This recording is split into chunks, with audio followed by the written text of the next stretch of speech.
HQ in Nashville, Tennessee, to wherever you're cheering on your Tennessee Titans. The So Bros Network presents the Unofficial Titans Podcast. Welcome into the Unofficial Titans Podcast right here on So Bros Network. Mine's right, ass as tight as we tackle episode 130 for you today. It's the EIC of SoBrosNetwork.com. Big natural Stoney Keeley coming to you today at Stoney Keeley on Twitter, at TitansPod on Twitter, and at So Bros Network on all major social media platforms. You want a glimpse into what my brain operates at? I'm just like staring at the window right now at this like glowing orange light that's just hanging in the sky. And I'm just like entranced by it. Like if I end up abducted by aliens, this is the moment. You guys are hearing it live on the Unofficial Titans Podcast. But yeah, squirrel. Nonetheless, flying solo today. The episode's coming to you, well, super fucking early compared to when you guys usually get episodes of the Unofficial Titans Podcast. I like that sweet spot of Thursday to Friday because there's a lot of, you get a lot of the other Titans podcasts out of the way. I don't feel like there's a whole lot of people running at the end of the week. So I like to give everybody else their shine and then keep the steady stream of content rolling so that by the time you get to the end of the week, you can queue up the Unofficial Titans Podcast on your drive home from work on a Friday, pop open a cold Budweiser. Don't do that while you're driving, but you kick your feet up a little bit, and relax with the Unofficial Titans Podcast. But truth be told, I've been pushing hard here on draft content. If you're a Patreon subscriber, that big board, has gotten kind of out of control. I got 77 different evaluations at this point. The thing's over 11,000 words. It takes up 22 pages in a Google Doc. All kinds of stuff there. Watching the combine, getting a late start on the combine, and then having to play catch up over the weekend. I think there were maybe 3 hours this past weekend that I wasn't watching the scouting combine. So pushing a little hard, and a couple of things working for me here is I kind of thought like, oh, this will be a good spot to take a week off and just kind of relax a little bit and get poised for free agency, the league year changing and all that. Also, I do want to talk about the scouting combine, but nobody's going to give a shit about the scouting combine on Thursday or Friday. It's going to be old news at that point. So that's my reasoning for getting you an episode as early in the week as I have. I want to talk about the scouting combine, all right, because I have some thoughts about the scouting combine. Let's not have offensive linemen running 40s, maybe. I don't know. Big brain idea there. Also, in the pull drills, like we need to throw those guys a ball. Let them get to the end of the drill and then toss them, just lob one up for them and see who can come down with it, right? We got to know if we're going to be good talent evaluators, complete skill sets, all right? And a complete skill set for an offensive lineman involves pulling the Dennis Kelly, all right? Yanking the touchdown down out of the air. Need to know who can do that. I want to talk about the combine because, like I said, I do have some thoughts. But first, man, a lot's happened. A lot has happened since the combine ended yesterday evening. It starts with Jeffery Simmons unfollowing the Titans on Instagram, deleting a bunch of pictures in Titans gear and deleting his Twitter and all this stuff. Sends Titans Twitter into a tizzy, right? And I can't help myself but play a little bit of devil's advocate here when I'm saying, you know what? Chicago's got the cap space to pay him. They need some defensive line help. Simmons is a highly tradable asset. He's got a ton of value. I say, when you're talking about the Chicago Bears and potentially moving up to that first overall pick, I think Simmons is the best bargaining chip they have. And then you look in-house. And you say, well, we've got some pretty good defensive linemen here. You have to re-sign a few of them. And, you're probably going to have to continue developing guys. You got some good defensive tackles. You got a good defensive line in-house. Your defensive line coach has done a great job of coaching these guys up. And this is a really, really deep defensive line draft to where you might get a guy undrafted that can contribute to your team. You know, I'm just looking at how the dominoes are falling here, folks. I don't know that I'm necessarily out on a trade for Simmons. And Simmons, Big Jeff, baby. One of my favorite Titans players on the roster right now, but and I can't say it any better than James Foster at No Flags Film said when I asked this question on Twitter of whether you'd have Jeffery Simmons or any player in this draft, said I'd rather have one of the quarterbacks at $8 million a year than Simmons at $30 million a year. I mean, it's Simmons deserves the world. You know, give this man the fucking moon. Whatever his price is, name it. I'm just saying, with so many holes that the Titans have, and it's looking more and more like, we keep saying, no, it's just a retooling. It's not a rebuild, but we keep inching closer towards them just ripping the fucking Band-Aid off and just saying, fuck everybody. That window's closed. It's a totally new era of Titans football. We're getting closer to it. And if you need resources, if you need draft picks, if you need cash, maybe don't tie it up in your defensive tackle, even if he deserves it. And that's what I'm saying here, folks. Jeffery Simmons deserves every dime he gets. I have no qualms with that. I'm just saying I can see the logic from the front office's standpoint, from Mike Vrabel's standpoint, because y'all know the deal, all right? This ain't J-Rob anymore. Mike Vrabel's got a horse in this race, so to speak. Couldn't think of a better analogy or metaphor there, but you get what I'm saying. Mike Vrabel's a part of this too now. I can see the logic as to why they would be saying, "Hey, you know what? Let's get this bread. Let's take this bread from Jeffery Simmons and get it ourselves." That's all I'm saying. I don't want it to happen, and my gut feeling still says that they get a deal done for Jeffery Simmons because of just how important he would be to the success of that defensive front. He had the news that Bud Dupree was cut this morning, and he found out on Twitter, and then he deleted that tweet. Common sense, I mean, that's a move that a lot of us have been writing about and talking about for a long time with Dupree's injury history, with the contract, the amount of money he was due. It made all the sense in the world to move on from him. A lot of folks were surprised, myself included, were surprised that he wasn't among the initial cuts for the Titans or elect not to re-sign or whatever the designation is. But my best guess is that they were holding on to him and maybe kicking the tires to see if other teams would be interested in trading for him. Maybe seeing what kind of tradable asset you have in Dupree. And that's the only sense I can put behind waiting the way that they did. Again, I'll probably say this quite a bit throughout this broadcast. It's a good draft to be needing what the Titans need. It's a great, not just pass rush draft, but there are a lot of guys in this draft class that can impact the Titans defense the way that Bud Dupree did, right? Because that was always the excuse for him, was that, well, he's not a pure pass rusher, but he's an edge setter and a force multiplier. Well, I look at guys like Derrick Hall, and I posted this earlier today. Watching the way Derrick Hall plays, I think he can be that sort of, I think he can fit that role for this Titans defense. Even later in the draft, you have guys like Isaiah McGuire, Dylan Horton that kind of fit the bill. You can get a guy that can set the edge and offer some pass rush potential. At the very least, a guy that's going to eat up a couple more blocks than maybe just sending one guy out there, I think it's, again, you start saying, well, okay, it's a good draft for this, it's a good draft for that, but Stoney, the Titans don't have that many picks. Like, they're not going to be able to get all of these things if they keep releasing players and cutting players and trading players and all that. Yeah, I get it. The process is just beginning, okay?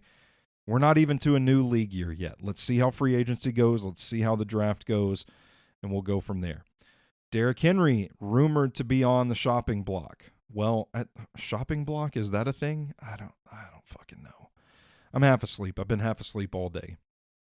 I was up until 1 o'clock in the morning writing player evaluations. And then I woke up at 6 o'clock to see my beautiful wife off to work. Anyway, Derrick Henry, not rumored, it was reported that Derrick Henry, per Mike Silver, was one of the most shopped players at the Combine this weekend.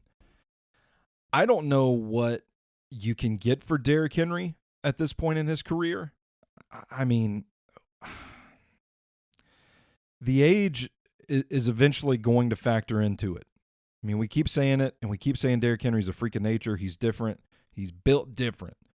But eventually, time is going to catch up with him. So for me, the decision is, do we move him while we can get maybe a draft pick for him? And I think maybe a third-round pick. Got a favorable cap hit for whoever takes him on. I think that's doable. And I think you could get running backs in this draft. There it is again. It's a good, deep running back draft. I don't think it's just a good, deep running back draft. I think you're going to get 10 to 12 guys that could be RB1. They have that potential. So do you go on and move on from him, or do you just ride out the deal? This is just like my 2006 Nissan Altima, folks. That thing's paid off, all right? Now, I might be able to take it to a dealership. It's got about 150,000 miles on it. I might be able to take that to a dealership, and they might say, yeah, we'll give you $1,000 for it. Do I want to take that $1,000 and have to take on a new car payment? Or do I just want to enjoy the fact that my 2006 Nissan Altima is paid off, and I'm just going to drive that sumbitch into the ground? I'll tell you what my actual strategy, I am going to drive that thing till the wheels fall off. That's just my nature, though. I'm a committed guy. Committed. I think trading Derrick Henry would be the thing that probably sends the Titans fan base over the edge. And people keep saying, like, well, how are you going to keep the fan base engaged? You got to sell tickets to season ticket holders. Nah. You got to sell. You're selling tickets to people in Chicago. You're selling tickets to people in Dallas and New York that are traveling in to see their teams play. That's below the belt. I know you guys are hurting. You don't want to hear my shit posting in real life. But I just can't imagine that Rand Carthon and Mike Vrabel are approaching this offseason like, well, shit, we got to do something to keep the fans around. I don't think that's how organizations think. From a franchise management standpoint, I don't think that's priority number one. I think these guys want to win fucking ball games, and I think they want to make the roster the best that it could possibly be, and they want to put their team in the best possible chance it has to win. It's a team that has a lot of holes. They need a lot of capital. They need a lot of money. They need a lot of draft picks. They can't be fucking around right now thinking about, we got to figure out a way to keep Johnny and Roque happy so he renews those season tickets. This ain't the time or place for that right now. It's tough times. Boys, we're at war. This is war with this roster. So I don't think any options off the table, to be honest with you. They might trade Jeffery Simmons. They might trade Derrick Henry. Ryan Tannehill still on the trade block, especially if they move up to get their guy, C.J. Stroud. I mean, even Kevin Byard entertaining the idea, when you look at those cap hits of like, they might have to do something there. They might have to do something there. So what I would say, and I've reminded you guys of this several times when dark skies loomed above us, remember the point of being a fan. Okay, the sports, being a part of a team, that community, it's supposed to be fun. It's supposed to be a break from reality, right? Because the totality of human existence fucking sucks, all right? I almost got that out with a straight face without a laugh. But you get my point. Like, life is hard sometimes. And we join these communities with fellow Titans fans, and we support this team out of a break from all that.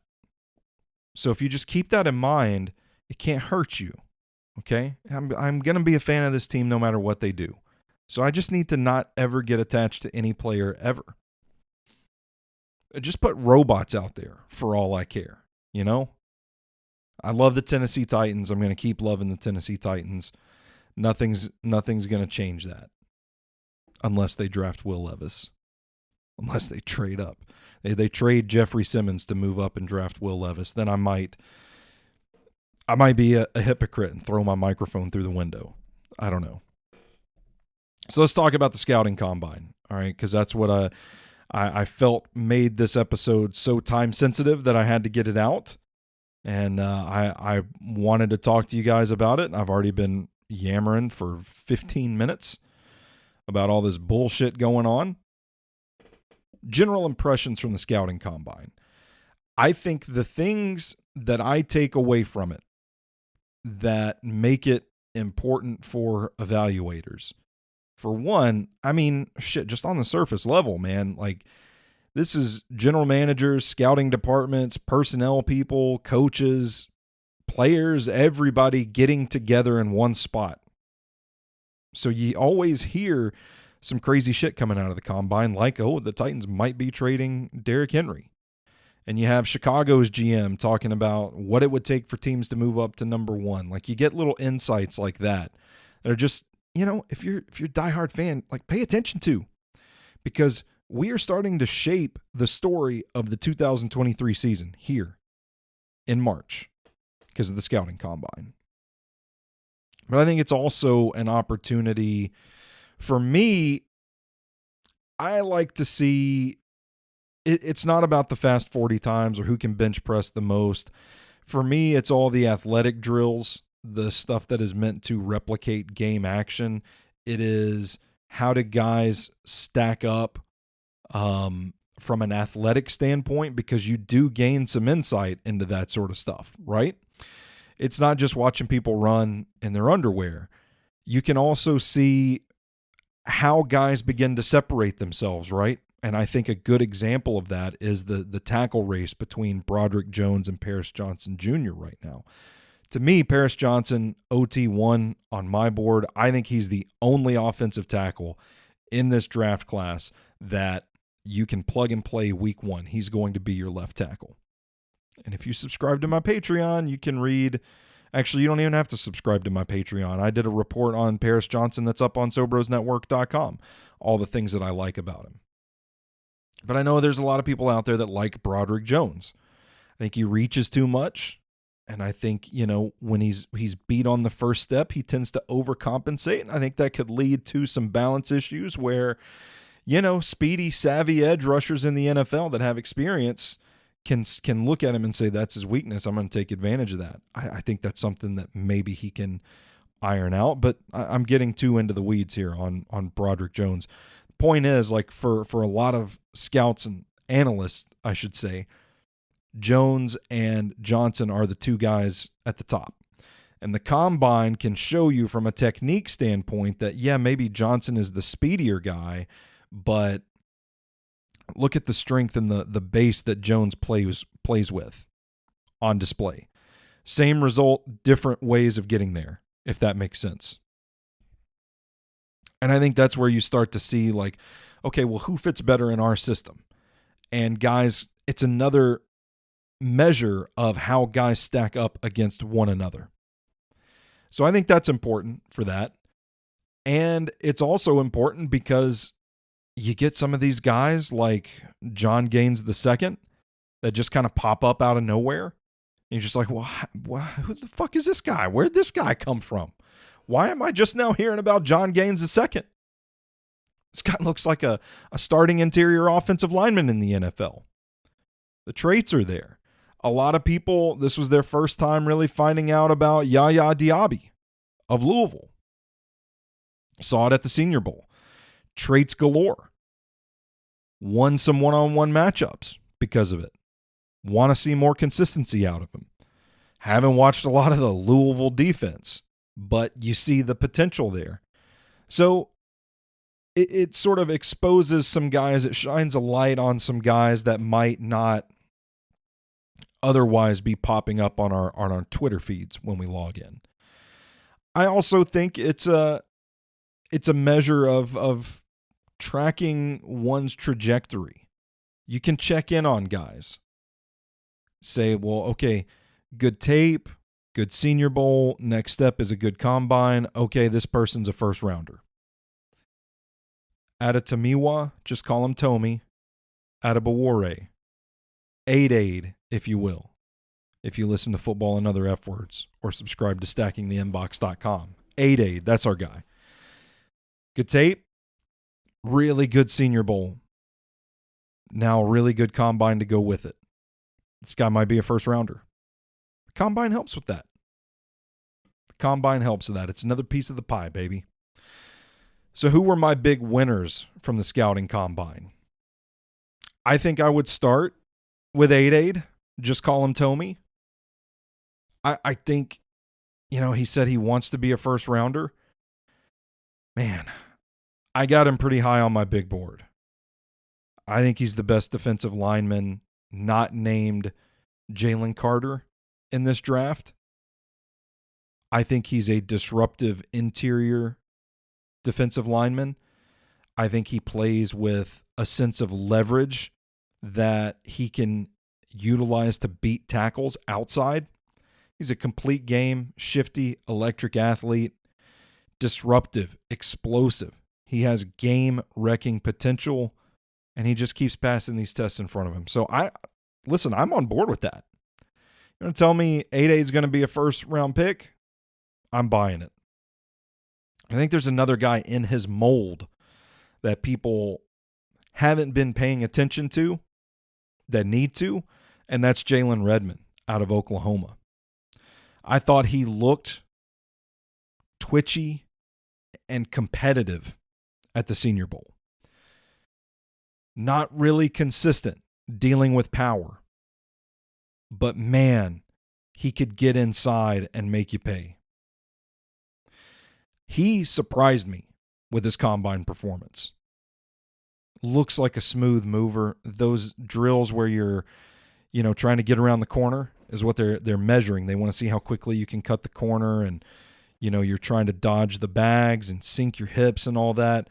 He sinks, and I swear to you, it looks like he comes within a hair's length of touching the bag, but it doesn't move. And it's just, my goodness, smooth as molasses.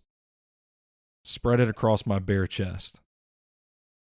I think Jalen Redmond is going to be a guy that can contribute at the next level. In the same vein, I would say Zach Pickens. Zach Pickens was a guy watching along the way throughout the process, right? At the Senior Bowl, showed up, had some good reps, but he didn't really pop a lot. There weren't a lot of people talking about Zach Pickens down there, but had a nice workout. Fluid mover. I think he has potential as a late round value interior pressure kind of guy. I'm not going to say he's in the same mold as Adebawore or Redmond, but maybe we get there. It's a really good defensive line group, really good edge group. Yaya Diaby, I talked about the physical traits there. I think somebody's going to take a flyer on him and try to develop that skill set into a polished pass rusher. I think he's got the size, he's got the frame, he's got the tools to get there. Isaiah Foskey really surprised me. I thought he was a big winner during the combine drills because for him, his game has been about power more so than like the lateral agility, the athleticism, and the twitch and that sort of thing.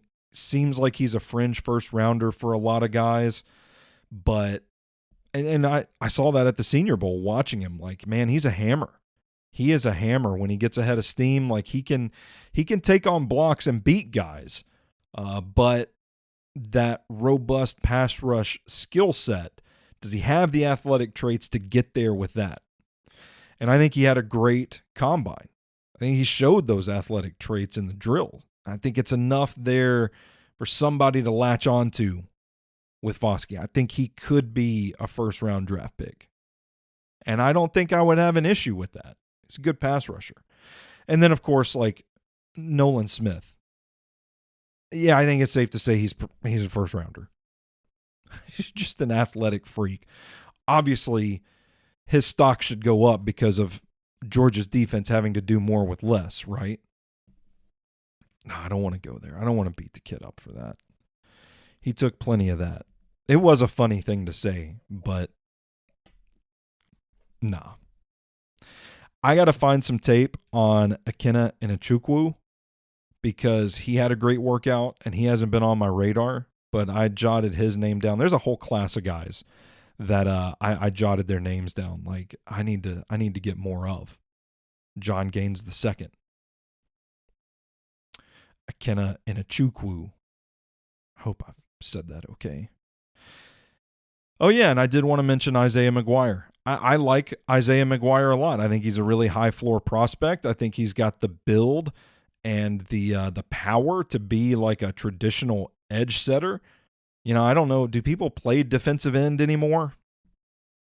It's like Isaiah McGuire looks like a defensive end. He's just going to crash the edges, stuff the run, keep things inside. That kind of player for Missouri. But, man, he had a smooth workout. And, you know, it kind of highlighted a more versatile athletic profile for McGuire than I initially thought he had. I moved him up my board after this week. And he's one of those guys I mentioned at the top of the show. Could probably do what Bud Dupree did for this defense. The defensive backs, I thought a few guys stood out. I really like Riley Moss. I don't really know what he is in the NFL. Nobody seems to know exactly what Riley Moss is in the NFL. I mean, looks kind of like a nickel corner, right? And for the Titans, I don't know what their strategy is going to be with their corners because there's been some talk of moving Roger McCreary inside to slot. They have Elijah Molden. Nobody knows what the fuck's going to happen with Caleb Farley. They kind of need some outside guys. Riley Moss could be an outside guy. I don't know if that's where he's best suited. I don't know. I mean, he's too athletic to be a safety. And I don't know. I don't know that I see it with the Titans is what I'm trying to get at here. But I found him to be a really crisp athlete and kind of a violent runner. Like he ran with force. He's got some good ball skills too. Kind of just looks like a natural out there. Darrell Luter Jr., noticed him several times at the Senior Bowl as well, making plays. He's another one of those guys that you notice at Hancock Whitney Stadium, like, oh, this kid from South Alabama made a good play. Made a good play there. Let's keep an eye on him. Let's see where his journey goes. Then he goes to the combine. Showed some nice body control, smooth movement. I kind of felt like he was being a little underrated. I mean, he had some nice high point catches. Good build. I mean, he looks like a sturdy defensive back. And he had some good ball skills running that gauntlet that the receivers used to only run, but now they got the corners doing it too. I think he could be a value add in the middle rounds. I like Daniel Scott too. He had a nice anticipation interception at the Senior Bowl. He undercuts a route, gets in there, yanks the ball out of the air. Crowd in attendance is going crazy. I think he's another guy that looks like a value add. You could probably get him, like, from what I'm seeing, like, everybody's projecting this to be like a 6th or 7th round pick. Questions about his tackling, his physicality, and I know that's important to the Titans. But I think he's got some real upside because of his athletic traits. Looks like a safety too. Oh, the quarterbacks. Aiden O'Connell looks like a school bus driver. But man, he can get out there and throw the ball. Ball placement, accuracy, just a pretty ball. I think he's a guy that you can draft and he'll be your backup for the next 10 years, right? Like he's in that mold of like the Chad Henneys and the Chase Daniels of the world. Or they're just going to kind of get in there and they're going to learn an offense, and they're going to be able to make all the throws. Maybe they don't have the splash playmaking ability, but they're just going to get in there, and they're just going to keep hanging on to rosters. And they might bounce around to a few teams, and the next thing you know, we're 15 years down the road, and it's like, oh, Aiden O'Connell won a Super Bowl as the backup quarterback of the Tennessee Titans. That's pretty crazy. How did we get here? When did this start? I like Malik Cunningham. He's growing on me. I thought he was wildly inconsistent as a passer at the Senior Bowl, but watching him throw on Saturday, granted against air, I know that's all the important context of this thing, I felt like he reined some of that in. The deep ball lacks drive. That's obvious because, man, he would sling it up there. It looked like he's putting everything he's got into it, and the ball is just, guys are having to stop or come back to get it, and it just looks like it's running out of gas about 5 yards shy of where the ball should be. But his placement on some of those shorter mid-range throws was pretty. I thought he had a good Saturday that nobody seems to really be talking about. He already has that ready-made rushing ability built into his game. And I think he could be a fun developmental quarterback player. You just get on, he's one of those guys you just get on the roster and figure out how to get him the ball. Gadgety guy, maybe. Line him up in the backfield, line him up in the slot. I don't know. Malik Cunningham looks like he has the electricity to contribute in the NFL. I just don't know if he's consistent enough to be a starter. But there's potential there. There's some promise there with Malik Cunningham. The big winner for me, though, was Clayton Tune. Tested well athletically. Traitsier quarterback than I think any of us saw. Another reason the combine is important, because you see stuff like this. You're like, holy shit, Clayton Tune? Out there fucking balling? Man, I look back at his Senior Bowl and the notes I took that week down in Mobile, and I found that Tune was adequate scanner of the field, accurate mid-range thrower, kind of going through the motions, diagnosing. Like, yeah, he's got it from the neck up. But it was the deep ball accuracy. And there were a couple of times on Saturday throwing through the drills that I thought, Clayton Tune's kind of putting a little too much mustard on that. There's losing a little bit of control on those balls. But man, those traits and the workout he had, the size, the build, I think it's a stock boost for him. And I actually moved him above Tanner McKee on my big board. Still got some guys to watch. Y'all don't ream me for it. But I got him right behind Will Levis because I haven't watched the Hendon Hooker tape yet. I know well enough to know, like, Hendon Hooker's going to be QB5. But I think Clayton Tune is going to be 6 right there for me. Of the wide receivers, a disappointing group as a whole, I thought. A lot of people thought. And nobody's wowing you out of their combine performances. I mentioned a few guys. Trey Tucker, really small, doesn't have the production, doesn't have the tape, I should say. He's just got a little bit of mojo going for him. I mean, we saw it at the Senior Bowl. The speed and athleticism. Also has tremendous value as a returner. I thought he matched that up with a solid performance at the combine. Now, maybe this is bold of me to say, but I kind of feel like he might be closer to what people want Tank Dell to be than what Tank Dell actually is. Tank Dell had another drop. These drops, I don't know what's going on. Had some drops at the Senior Bowl, dropped some returns, dropped some passes, drops one during the drills in the combine on Saturday. I don't know about Tank Dell, y'all. Trey Tucker, when you talk about value, this is a kid that's probably not even going to get drafted. Really small. I wish I had his measurements right in front of me, but I don't. I got my Senior Bowl roster sheet, but I've been crossing off names as I've been evaluating them. I got a text message. Okay, I can't answer that right now. So, yeah, I think Trey Tucker could be a tremendous value add. If you bring him into camp as an undrafted guy, shoot, he could return punts and kicks for you. Josh Downs looks like a natural slot receiver, offering some plus explosiveness. I think the rest of this receiving group being a little underwhelming on Saturday, I think it made Downs stick out even more because he was a little more consistent. Did feel like he was up for the moment a little bit. And I think he proved that he should be considered among the top of the class.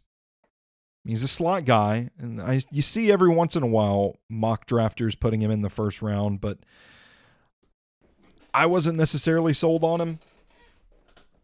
But I think seeing, first of all, like Jordan Addison and Quentin Johnston, not the best combines. I'm kind of running hot and cold with Jackson Smith and Jigba. It's a muddled class, okay? We'll just say that. But I think Josh Downs tested well enough to say, hey, you know what? I belong in the conversation with this group as well. And then I mentioned A.T. Perry as well. Great speed, but, man, when he was running his whip route, that's what really stood out to me. Just quick, twitchy, seemingly in control of his body. Just a beautiful route. And I thought, damn, that's good. A.T. Perry. Mid-round pick that if the workout translates to game action, could be another guy in this class. Another guy in this class that I said was full of wide receiver 3s with wide receiver 2 potential. Is it one of my big takeaways from the combine this weekend? My opinion on these wide receivers kind of changing a little bit.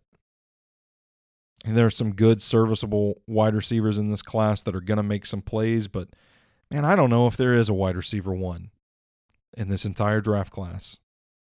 So there, I said it. The tight ends stealing the show on Saturday night. Sam Laporta.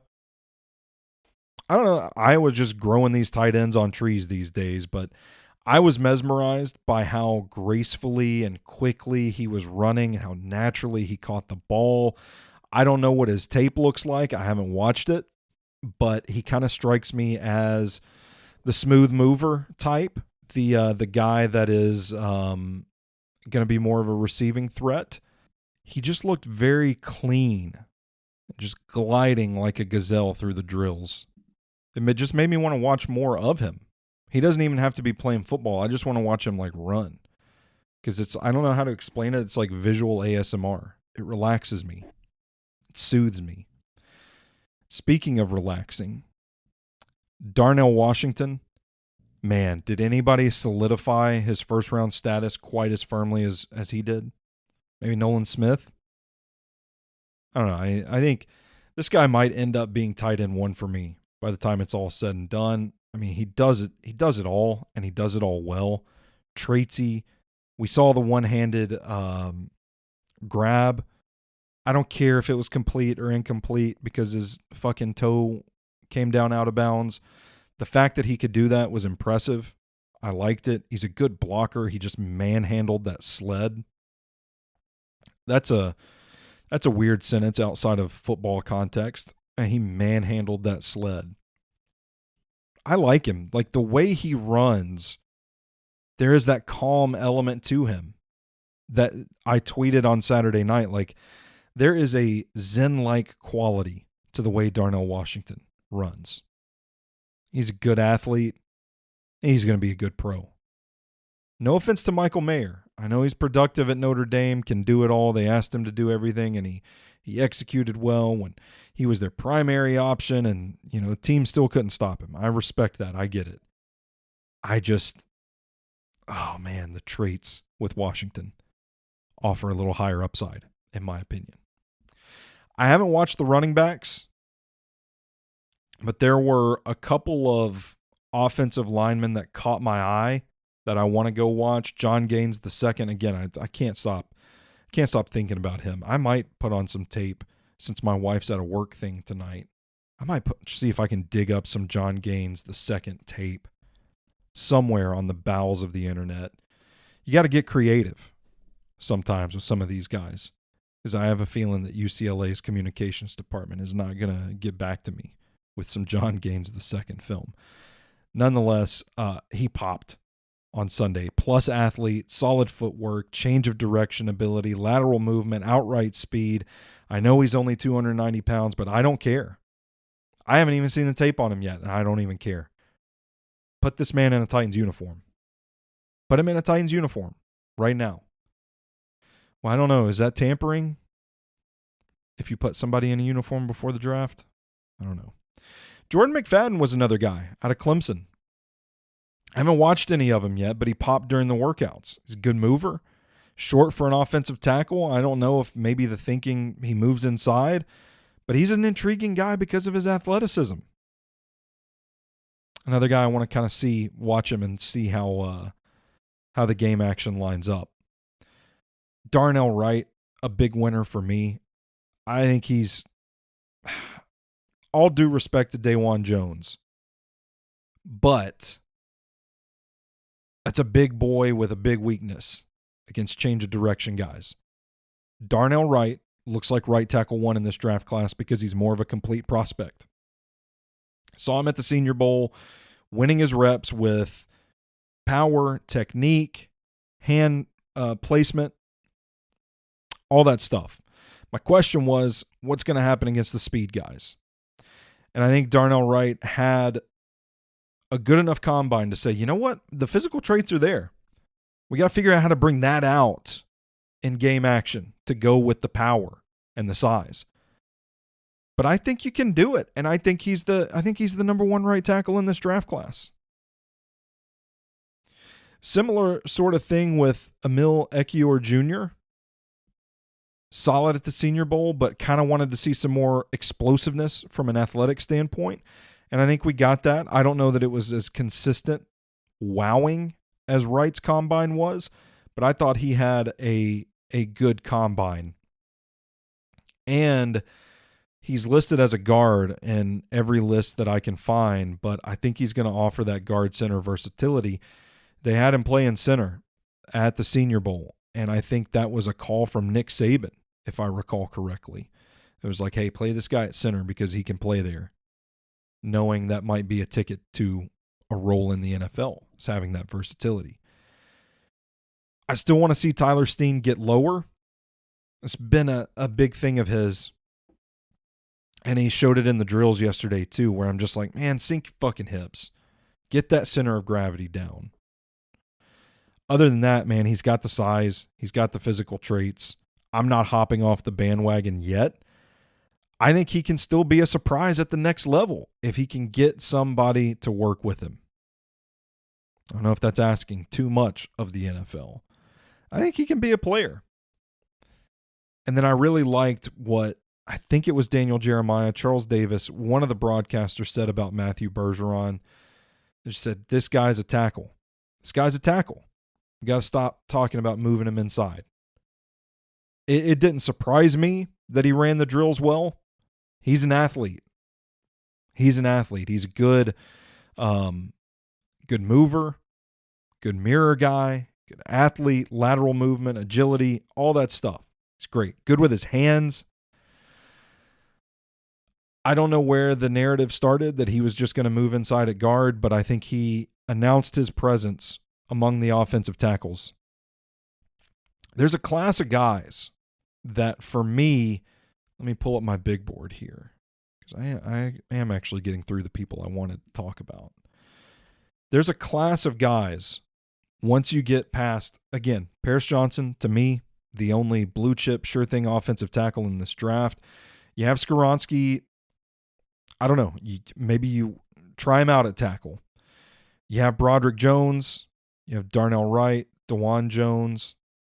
There's just this class of guys after Paris Johnson Jr. It goes all the way down, in my book, to Blake Freeland. There's 10 guys. And I don't think the distinction between number 2 and number 10 is all that great. So I had Matthew Bergeron moving up. And I think for a team that wants a left tackle, because that's the distinction here. If you're forgetting Darnell Wright, removing Jones from the equation, DeJuan Jones from the equation, I think, how can I frame this? I need to take a drink first of all. Hang on. Ooh, sorry. I hope my thoughts have been coherent. I've been thirsty trying to fight off that. You can't do it when you're doing a one-man show. Because you got to keep talking the whole time. You can't wait and be like, okay, I'm going to get Owen's opinion on this. And while he's talking, I'm going to sneak in this sip of water and keep my throat wet, you know? You can't do that when it's a one-man show. So thinking about how I can phrase this properly, is there a massive difference between like Broderick Jones and Blake Freeland for me and all the guys in between? I would say no. So, you know, for a team that wants an offensive tackle, you figure Johnson's going to go. You figure Skoronski's going to go and Jones is going to go. People are high on Anton Harrison. I don't know why. When you're looking at a pure left tackle, after that, if there's a fourth offensive tackle, there's a fourth left tackle to go in the first round of the draft, I don't see why it couldn't be Bergeron. You heard it here first. Matthew Bergeron, with those last 3 to 4 picks of the draft. Shit, maybe the Kansas City Chiefs. They ain't tagging Orlando Brown. What if they can't get a deal done? With that pick 31 there, Matthew Bergeron. I could see it happen. Because you're talking about the Blake Freelands, you're talking about the Ryan Hayes, the Tyler Steen, the Jalen Duncan, Matthew Bergeron, Anton Harrison. A lot of these guys, good upside, good chance to start in the NFL. I don't know how you tell them apart. Good weekend for Matthew Bergeron. That's it for me, folks. We have made it to the end of another Unofficial Titans podcast here on Sobros Network. I'm going to take a few days off, and then next week we will get back with you on free agency. The new league year starts. It's going to be a good time. You can check out all of my work at SobrosNetwork.com. I've got reports on Paris Johnson Jr., Puka Nacua, combine winners up there right now. I'm working on a Skoronski write-up. I got an Anthony Richardson write-up in the pipeline. And all of my draft, I told you guys, that big board is getting out of control. There's no way anybody's going to be able to read it all at this point. But it is available on Patreon with an exhaustive content library that features all of my short fiction, all of my poetry. $5 a month gets you instant access. Now you better get in there and read that poetry and read that fiction, because once it comes out in book form, I'm probably going to have to take it off the Patreon. All right? Nobody's going to publish a book and then be like, oh, well, you can get all this online too for just $5 a month. That ain't going to happen. Just get it while you can.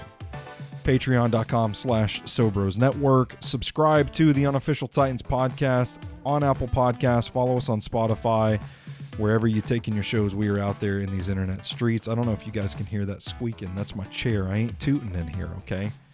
I do toot in here, but I'm a professional. I ain't going to do that on the microphone, all right? This squeaky-ass chair that I got to get some WD-40 and lube this baby up.